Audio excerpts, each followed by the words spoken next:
सवरी हरे राम रे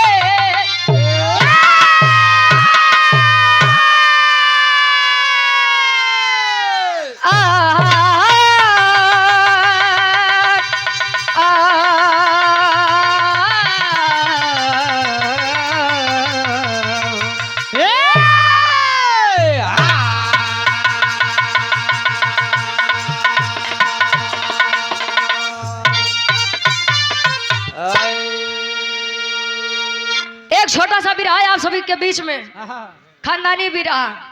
अच्छा, कहा जाता है मर्द हमेशा पानीदार अच्छा लगता है। हेलो, पानीदार के मतलब जाना थे? कैसन पानी हो? बात खातिर अपन जान दे दे, लेकिन बात कटे के न चाहिए। बीर चाहिए तब के हो, बीर चाहिए आज के हो, लेकिन लेकिन आज के समय में जाना था बड़ी दुविधा बा। घरे अगर 10 सदस्य हाँ तो 4 जने पानीदार हाँ 6 जने सुबेरे का कही है संध्या तक का हो जाइए खुद नहीं जानते। अब गुरु जी भाव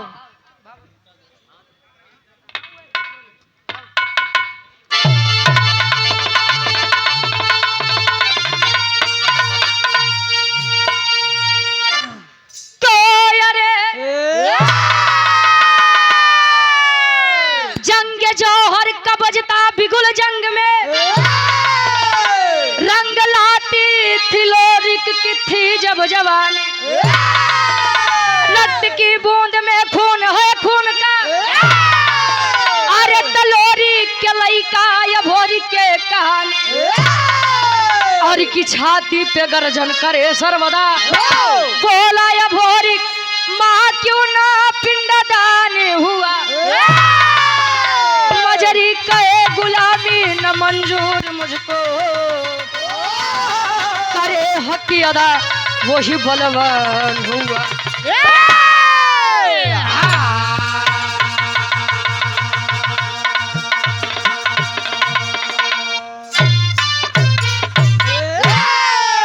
अरे तो जंग जौहर का बजता बिगुल जंग में रंग लाती थी लोरी की थी जब जवानी रक्त की बूंद में खून है खून का तलोरी के लइका या भोरी के कहानी हंस यदुवंश के शान वीर लोरी गढ़गौरा के वीर लोरी माई मजरी के बीच में एक लइका जेकर नाम अभोरिक बताया गया। वीर लोरी के बाबू के नाम कुबई दादा और माई खोइलन से 2 लड़का के जन्म भा वीर लोरिक और समरू। अब अभोरी के कहानी पे आप लोग तनी विचार करिए। पहले के पुरनिया काका दादा कहा है कि जब जवानी आवत है गुरुजी जब जवानी आवत है तो चोकरत किया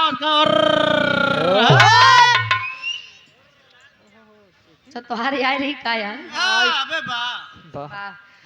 वीर भोरी बाल्यावस्था से जब किशोरावस्था में प्रवेश किया यानी लइकई से जब ओकरे जवानी आए 21 वर्षीय बालक जब हुआ तो माई दुर्गा के चौरा पे बैठ के रोज पूजा आराधना विनती इबादत करे। एक दिन माई दुर्गा से एक सवाल करत बा कैसे इतनी मिजाजी गजल लगत बा।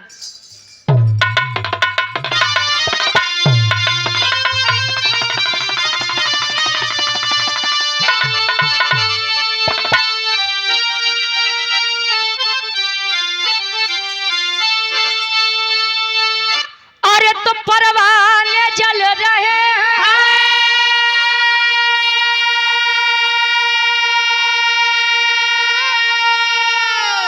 अरे तो परवाने जल रहे हैं तेरे इश्क में तमाम परवाने जल रहे हैं तेरे इश्क में तमाम जानम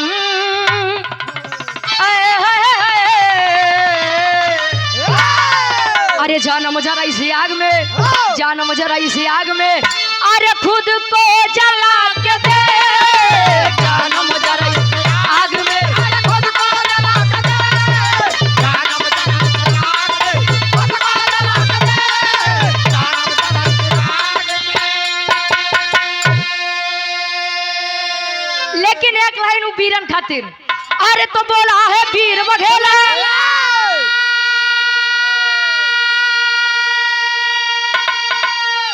अरे तो बोला है वीर बघेला, झंडा हिला के देख, हट जाएगा समर से, अरे हट जाएगा समर से, पंजा मिला के देख, हट जाएगा समर से, अरे पंजा मिला के देख, हट जाएगा समर से, अरे पंजा मिला के देख, हट जाएगा समर से। कहे बोला है वीर बघेला, झंडा हिला के देख, हट जाएगा समर से, तू पंजा मिला के देख। दू चार ठे कुकुर लाई के अगर दूरी से बड़का भौका के हम ही बड़का वीर है। हाँ तू वीर नहीं है। वीर सदैव सामने से वार करते हैं ना कि पीछे से वार करे। अजय पीछे से वार करते हो। हमरे बिरहा के कहानी के शुरुआत कभी यारे से लेते हैं।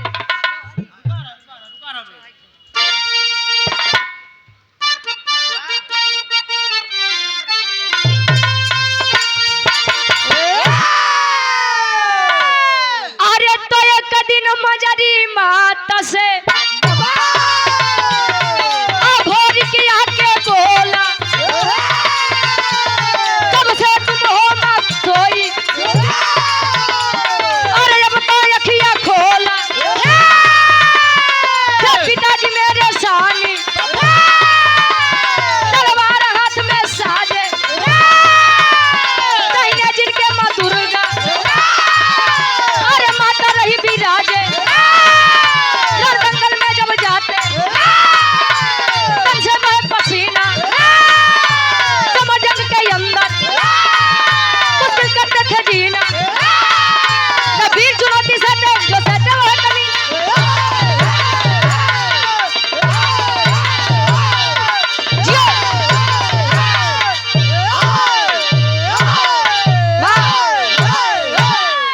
चौरा पे बैठ के पूजा आराधना विनती इबादत करे।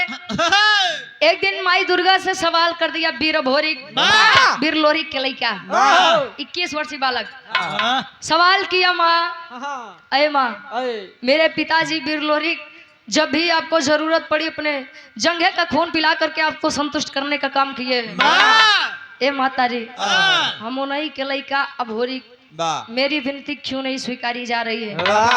माँ दुर्गा प्रकट हुई, कहीं बेटा ये भोरिक मैं तुझसे जरा भी परेशान या तुझसे जरा भी नाराज नहीं हूँ, मेरी तो बस एक ही तकलीफ है। कौन तकलीफ? तुम्हारे पिता वीर लोरिक मेरे इतने बड़े भक्त थे, जहां पर वीरताई की बातें आ जाए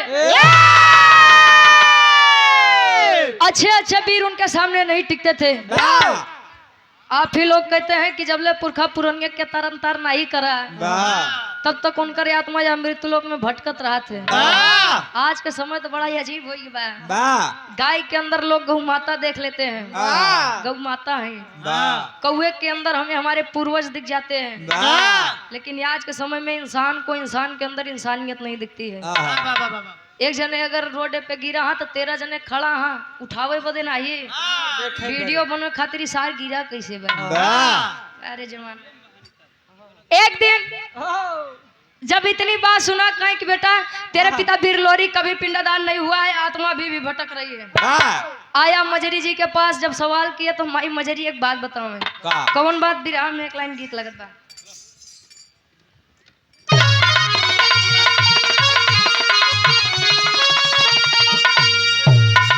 अरे तो झूलनी पे उड़ानी, अरे तो झूलनी पे उड़ानी, आई जहाजिया उड़ा दो, आई जहाजिया उड़ा दो, हमार पाइजे बड़ा जहीरा जला दो,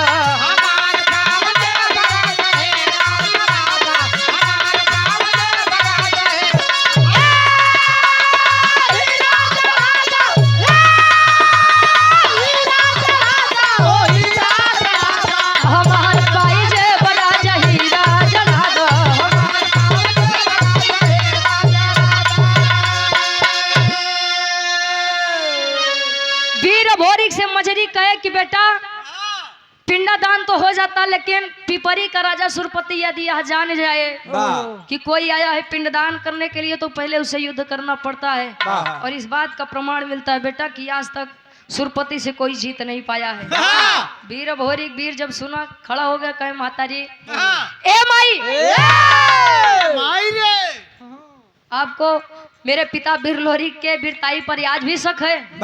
नहीं रे बेटा, कहीं नहीं के लइका वीर भोरी कही या तो मर जाब या तो मारब, लेकिन बाऊ के पिंडदान करवाए बिना नहीं लौटब। एक बात कहे मजरी से, का कहे? अरे तो वीरताई क्या मरे, अरे वीरताई क्या मरे, हई तिलकिया लगाव, हई तिलकिया लगाव, हमार माई हमके रण में पठाव।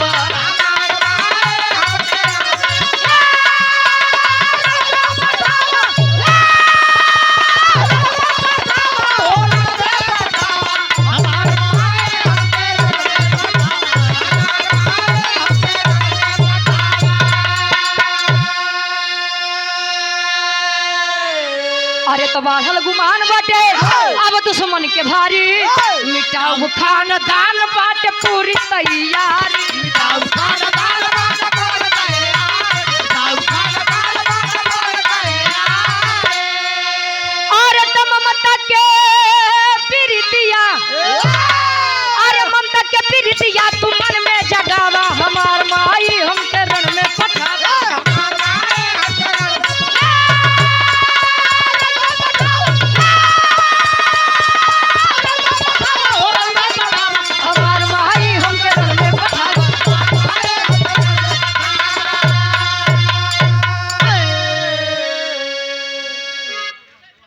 बटे दुश्मन के भारी माई रे माई। अच्छा वीरताई सदैव खून में पाई जाती है। केहू चाह ले कि वीरताई जाके दुकानदारी से खरीद ले तो केहू खरीद ले का ना पाई बेनी भैया। इतिहास सदैव बगावत करने वालों का गाया जाता है। मेरा रूप पीछे तुम मरी जाए तो के मसेदू कहे तो के कुकुर कहीं से। कई प्रकार का होता है तिलक। एक तिलक देखा था कितना जने अब ठंडी के मौसम में 2 लोटा यार बाहर नहीं है, आधा घंटा 1 घंटा तिलक चंदन लगावे में लगा दी है। कितना जने तो बिना नहाए लगा लेते हैं ना। दूसरा तिलक विजय तिलक। कोई भी किसी भी क्षेत्र में जाता है तो सोचता है कि प्रथम विजय का तिलक मेरे मत्थे पर लगे। और तीसरा तिलक शादी विवाह के पहले चढ़त है। बर्बादी की शुरुआत वाला।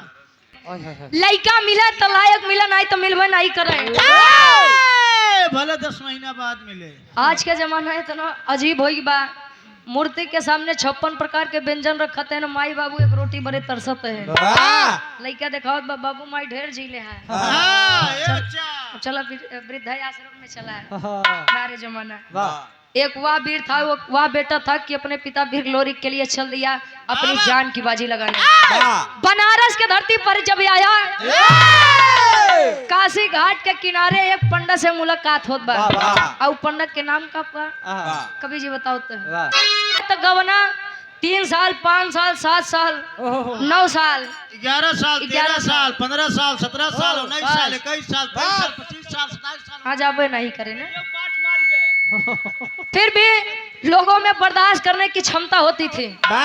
जब गौना के दिन पड़े तो दुल्ही बेचारी डे रहा है, हमका सास ससुर कैसे मिली है, हमका हमार दुल्हा कैसे मिली। आज के सास ससुर बेचारे डराते हैं कि हमका पतो हो कैसे मिली। पता ना महीने 6 महीने साथे रह दे कि नहीं। और उनसे ज्यादा तो भैया लोग डराते हैं कि हमका दुल्ही कैसे मिली। पता ना जिये दी की नीला ड्रम में भर दे। दुल्हिया कहा कैसे जब ओकरे गवना के दिन पड़ा तब अपने सखी सहेली से बतावे।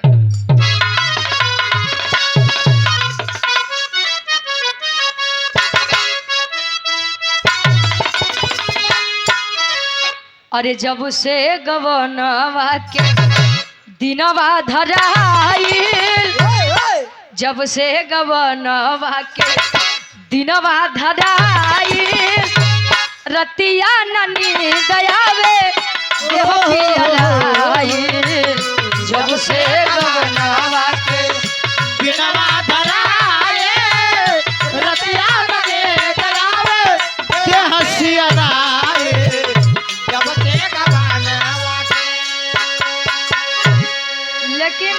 21 वर्षीय बालक करता है। अरे करे पिंडदान भोरे बनारस में आया, शशिधर पंडा से बात लड़ाया। कर पिंडदान भोरे बनारस में आया, शशिधर पंडा से बात लड़ाया। कर पिंडदान भोरे। मुलाकात हुई, पंडा का नाम शशिधर पंडा बताया गया। पंडा जब देखें एकदम सुबेरे सुबेरे वीर भोरी का पूछता, बच्चा बच्चा कहाँ से आए हो इतनी सुबह सुबह? कहाँ से आए हो?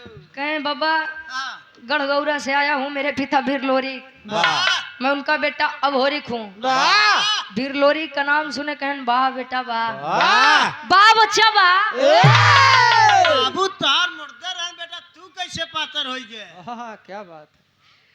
कहे बाबू तार इतना बरियार वीर रहे ने कि आज तक अच्छा वीर उनके सामने नहीं टिका। का बात बा? कहे दुख की बात है बाबा, मेरे पिता वीर लोरी कभी संसार में नहीं है। ओहो बड़ी दुख की बात है बेटा। जो शशिधर पंडा अभी बखान कर रहा है, और जब इतनी बतिया सुना कि हमारे बाबू के पिंडा दान कराए, तब ले पीछे काट बे बच्चा अब तू चाहे लोरी के बेटवा हुआ, चाहे बेनी को चाहे राजू के केहू के बेटवा हुआ, आप पिंडा दान नहीं करवाऊ। क्यों? कहीं जाए तो बेटा बेतार खाए खेले के उम्र बा, जा खेला और खा, हमका बीच में न परेशान करा। ना ना मुझे पहले कारण बताइए तब बतावे शशिधर पंडा का।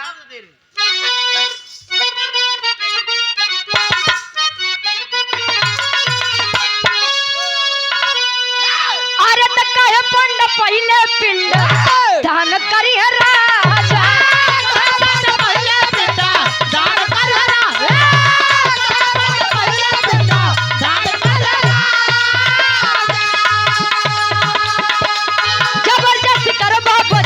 रण में महाराजा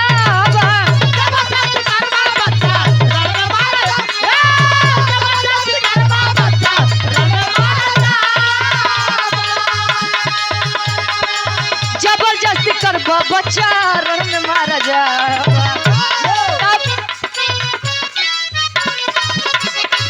सुन के खबर भोर तन में गुस्साया आया, शशिधर पंडा से बात लड़ाया।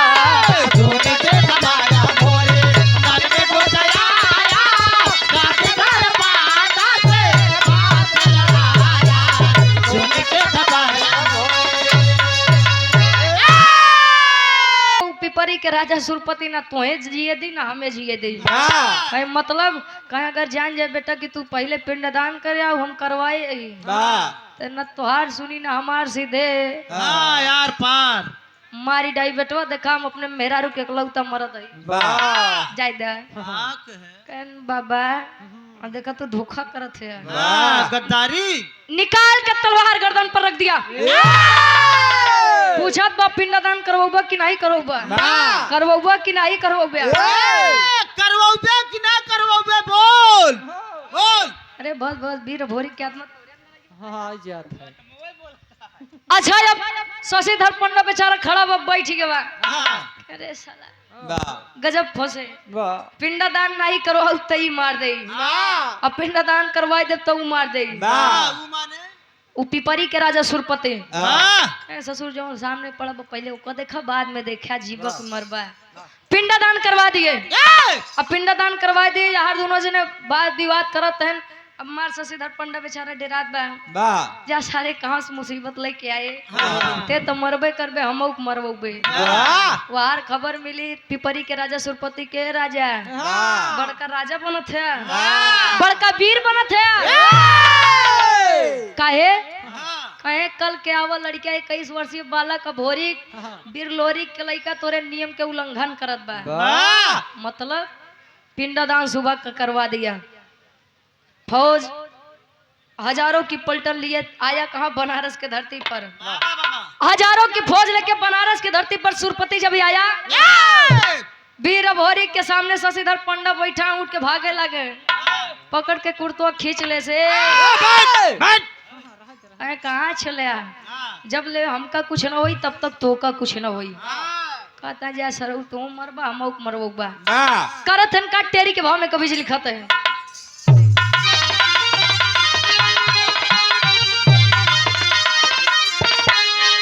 अरे राम जवानी जंगी जूझे जमके, अरे जवानी जंगी जूझे जमके, तलोरिक पूत ये भोरी कहे मिटाऊ हमके, अरे हो हमके, अरे हो हम।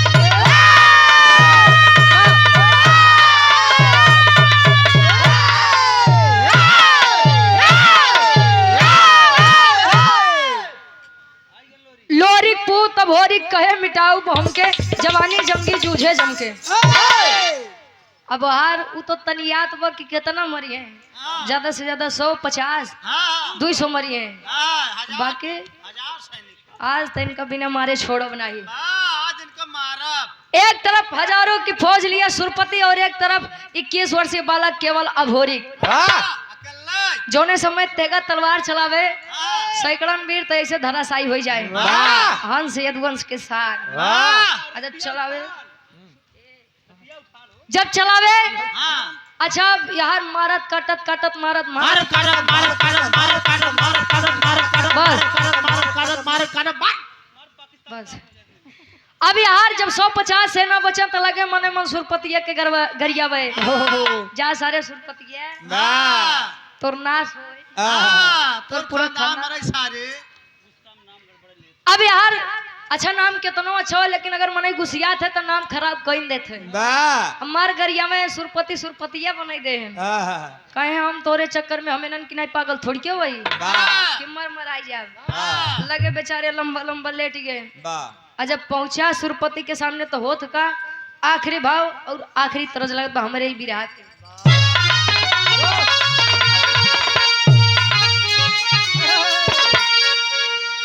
अरे दशा सुमारे तनवा, अरे सासुमारे तनवा, आई ना नदिये मारे तनवा रे तनवा, आई हो मारे कि तनवा, आई हो मारे तो हमारे भैया के सरवा रे तनवा, आई हो मारे ला तो हमारे आई हो मारे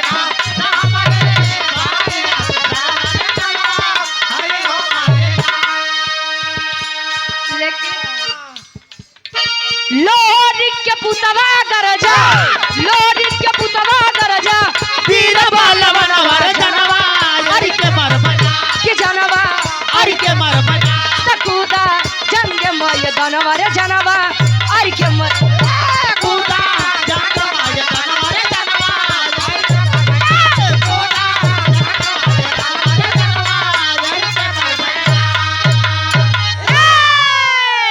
पहुंचा सुरपति के पास घोड़े पर सवार सुरपति पकड़ के कॉलर नीचे खींच लिया उतर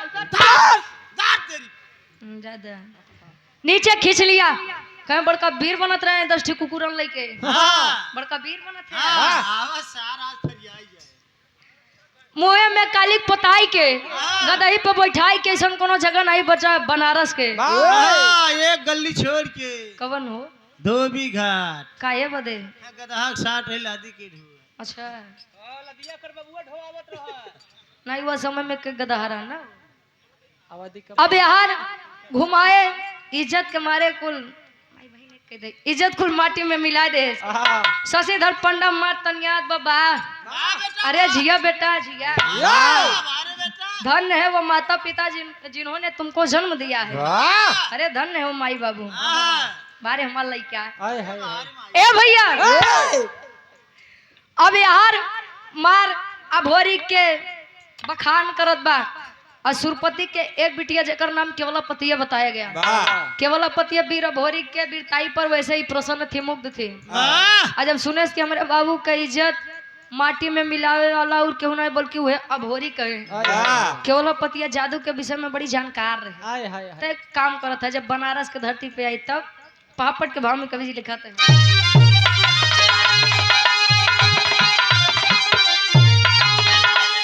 अरे तयाई केवलापतिया बन हसीना जीना मुश्किल बा अरे तयाई केवलापतिया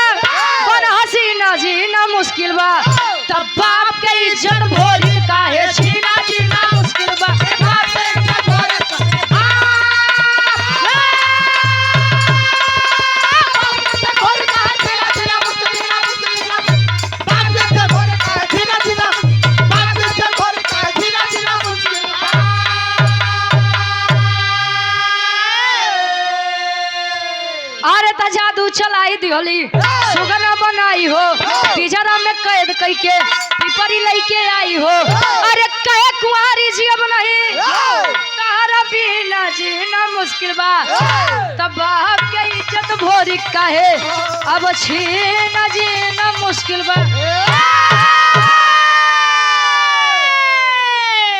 कहे कुंवारी जी अब नहीं तारा बिना जीना मुश्किल बा अब बाप के इज्जत भोरी काहे छीना जीना मुश्किल बा आई जब तो शशिधर पंडा से इशारा में पूछत बा बाबा ए बाबा पूछत बा के आ उबीर के आ कि जो हमरे बाबू के तना दिन के भनी बनाई इज्जत कुल नाश कर दे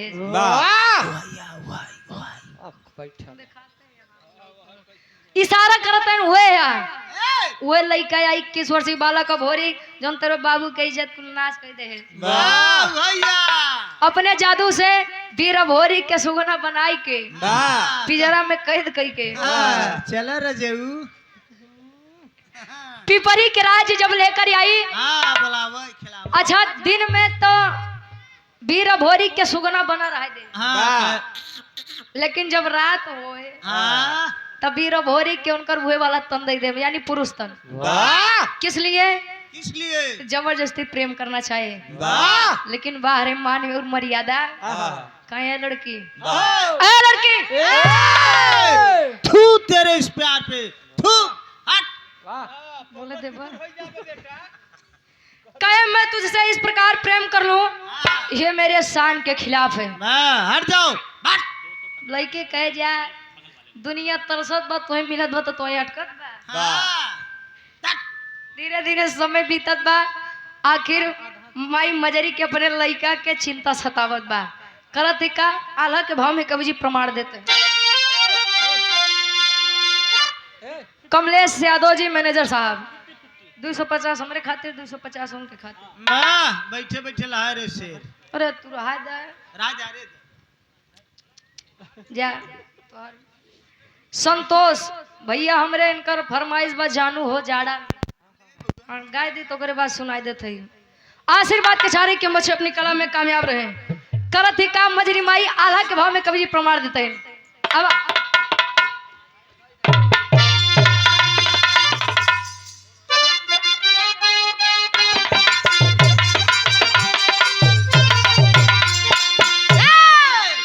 अरे तत्तड़ पेली मजरी माता गौर के नगरिया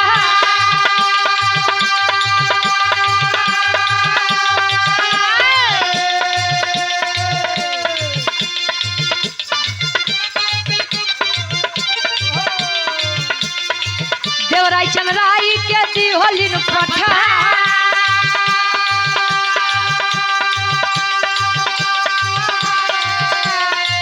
धीरे धीरे आई गई काशी के धरतिया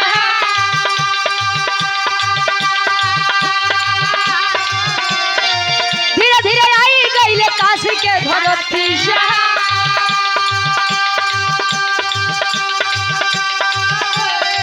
शशिधर पंडा हो गई लन बेटा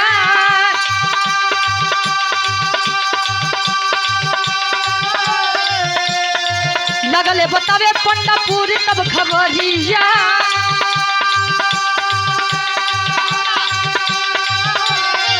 लगले बतावे पंडा पूरी तब खबरिया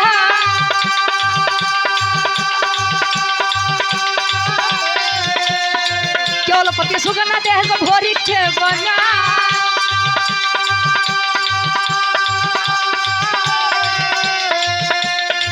माई के बोलाई होले तू न हो बीरावा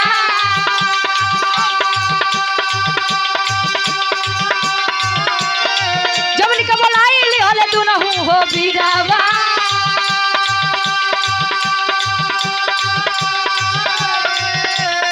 झूमी झूमी जोगी बन के भजन रहेगा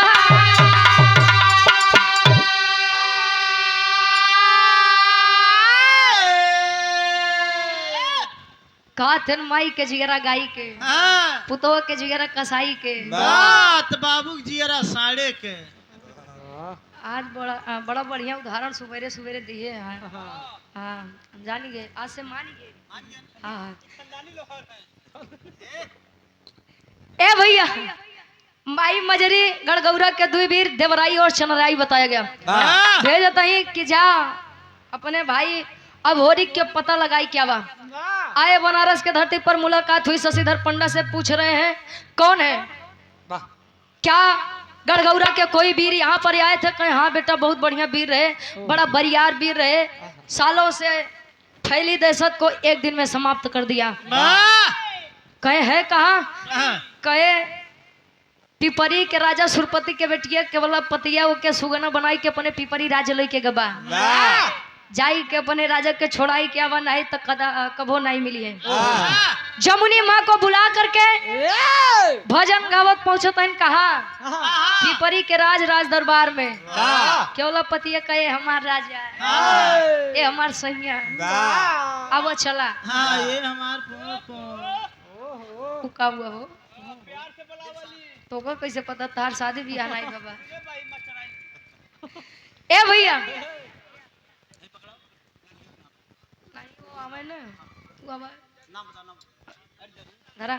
ए भैया आवत है। अच्छा पहुंचे केवल पतिया कहे कि आवा चला नीचे, कहे काहे रे? कहे कि इतना दिन से प्रेम करत करत सिखावत हम थक गए, तोरे मन में नहीं इच्छा जगी, चला भाव भजन सुन ले तो शायद तोरे मन में हमरे प्रति प्रेम जागी जाए। आए पिजरा जैसे नीचे रखे तुरंत जमुनी माई कहीं ओहो बेटा जब हो रही हाँ माई वहां पर फंसे हो। हाँ माई। अच्छा रुक जा तोरे आत्मा शांति दियावत है। हाँ, अरे मावा अपने जादू से वीर भोरी को पुरुष वाला तन देते हैं। केवल पतिया हर बार देखत है अबे तुम कुछ करबो नहीं भाई, ठीक कैसे होइए? तब ले केवल पतिया कुछ समझ पावत उससे पहले जमुनी माई अपने जादू से होके गदही के रूप दे दे। गदही बन के अपने बाहू के बगलिया खड़ी बा बेचारी, मुड़ी नीचे कैले है बा काहे बदे कपड़ा एक तो नहीं पहने रहा, खुल दिखा। अरविंद कुमार यादव जी प्रधान साहब, महमूदपुर पट्टी हुलास जौनपुर से हमारे गार्जियन जी के द्वारा 200 रुपये आशीर्वाद के चारे कि हम बच्चे अपनी कला में कामयाब रहे। मैं एक बात बता दूं, जो पिता अपने पुत्र और पुत्री में अंतर नहीं करते, यानी बेटे और बेटी में, उन पिता को देख लीजिएगा सबसे ज्यादा प्रेम वो अपनी बेटी से ही करते हैं। और जब अपने बिटिया कैसे हालत बेचारा देखे, जमुनी माई के चरण लगे बैठ के एक बात के आखिरी भाव खड़ी के भाव में कवि जी लिखते हैं।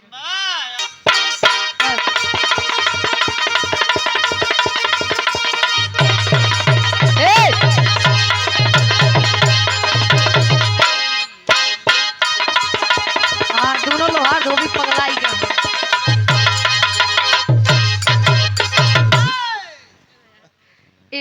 बड़का भैया जिसान, अरे नहीं बड़का बना रहा, छोट बने ज्यादा फायदा है।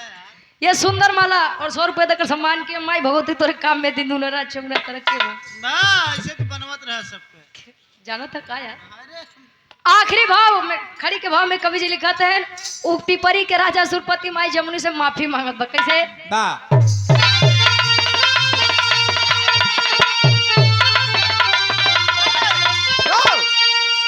अरे तमाने गलती जमुनी के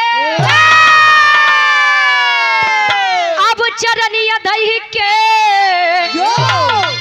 हमारी भाई तू बहिनी वचनिया कही के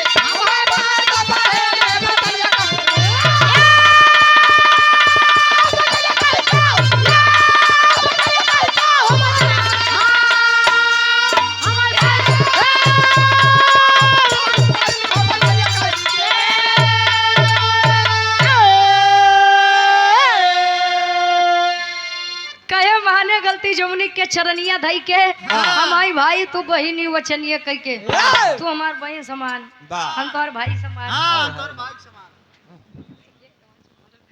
कहे बा अच्छा पीछे पीछे मोनो तेरी भरत है दरअसल जब गाय लोग करत त्यार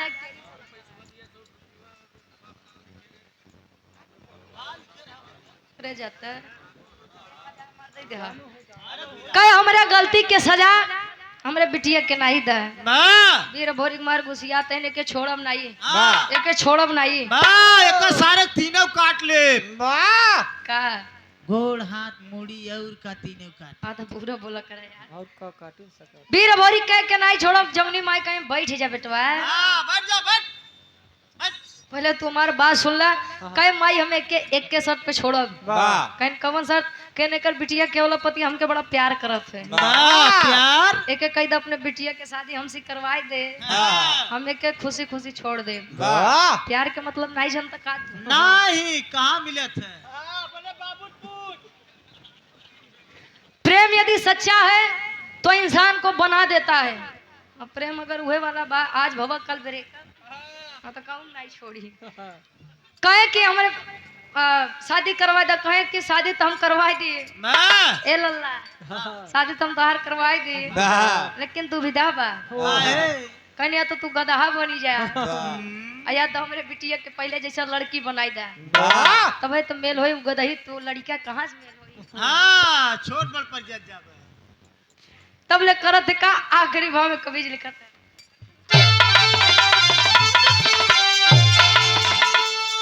अरे केवल पतिया भोरी के हो गईली हो शादी हो त शिव भोरी पैदा भइले पिपरी मिली आजादी हो शिव भोरी पैदा भइले शिव भोरी पैदा भइले पिपरी मिली आजादी अरे त अपने घर आए आई दुल्हनिया लई के हम आई भाई तू बहिनी वचनिया कही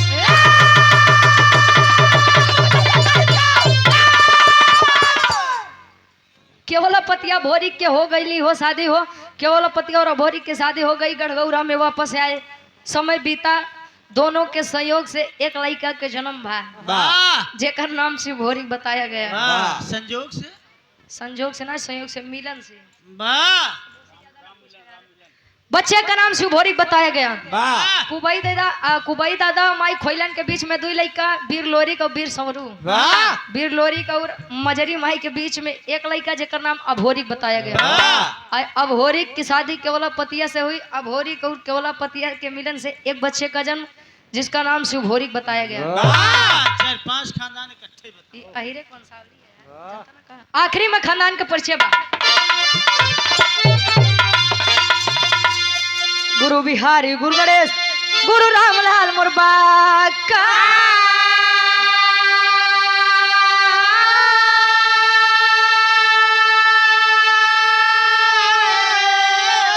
अरे स्वर्ग विराजे कवि चंद्रिका बच्चन का विजय पताका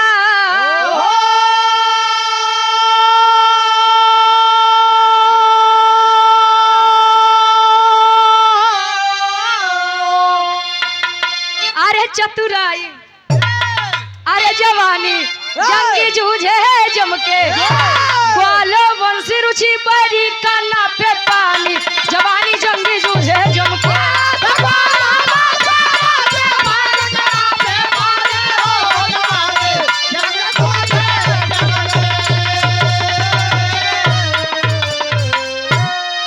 एक